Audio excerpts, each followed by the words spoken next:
नमस्कार दोस्तों, स्वागत है आप सभी का मेरे YouTube चैनल स्टेनो गुरु शिवा में।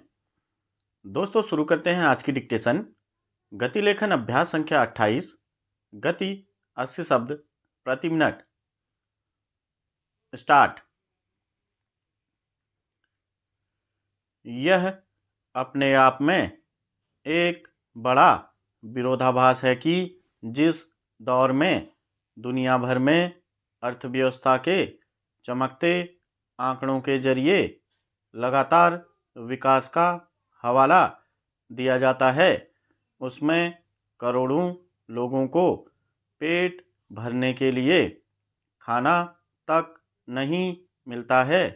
यह अफसोसनाक हकीकत एक तरह से विकास के दावों के सामने आईना है, जो इस बात पर विचार करने ज़रूरत को रेखांकित करता है कि इसकी दिशा क्या है और आखिर यह किसके लिए है।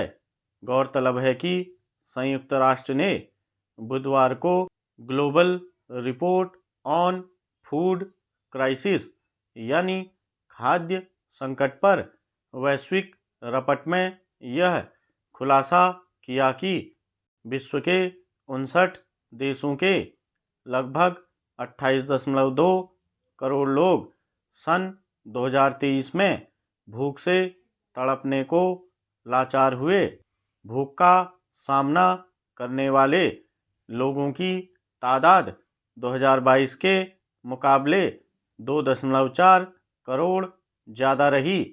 रपट के मुताबिक भूखे रहने वालों में बच्चे और महिलाएं सबसे ज़्यादा हैं। इसके अलावा 32 देशों में 5 वर्ष से कम उम्र के 3.6 करोड़ अधिक बच्चे गंभीर रूप से कुपोषित हैं। साथ ही युद्ध और अन्य प्राकृतिक आपदाओं की वजह से बढ़ते विस्थापन के बीच पिछले वर्ष कुपोषण की समस्या और ज़्यादा गहरी हो गई।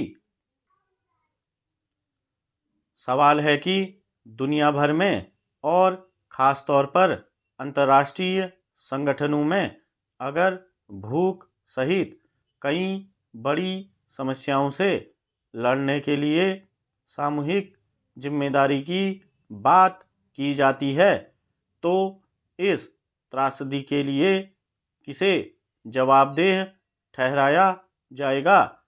संयुक्त राष्ट्र की रपट में यह बताया गया है कि 20 देशों में भूख की मुख्य वजह वहां चल रहे हिंसक संघर्ष थे। दूसरा बड़ा कारण यह था कि बढ़ते तापमान या मौसम से संबंधित आपदाओं, कीटों के हमले और महामारी के बीच करीब 7 करोड़ 70 लाख से ज़्यादा लोगों को उच्च स्तर की गंभीर खाद्य असुरक्षा का सामना करना पड़ा। इसी तरह खाने पीने की चीज़ों की महंगाई, आयातित खाद्य वस्तुओं पर निर्भरता, उच्च ऋण स्तर आदि वजहों से भी लोगों को भूख की समस्या से रूबरू होना पड़ा। सवाल है कि संयुक्त राष्ट्र की ओर से या वैश्विक स्तर पर भुखमरी के लिए जिन कारणों को चिन्हित किया गया है, उसका हल निकालने की कोशिश किसे करनी है और वह कब होगा। यह एक जगजाहिर तथ्य है कि संयुक्त राष्ट्र या फिर अन्य संस्थाओं की ओर से विश्व भर में भूख के संकट पर अक्सर अध्ययन रपटें जारी की जाती हैं। उसमें कारण भी बताए जाते हैं, मगर उन्हें दूर करने को लेकर बात औपचारिकताओं से आगे नहीं बढ़ पाती। स्टॉप।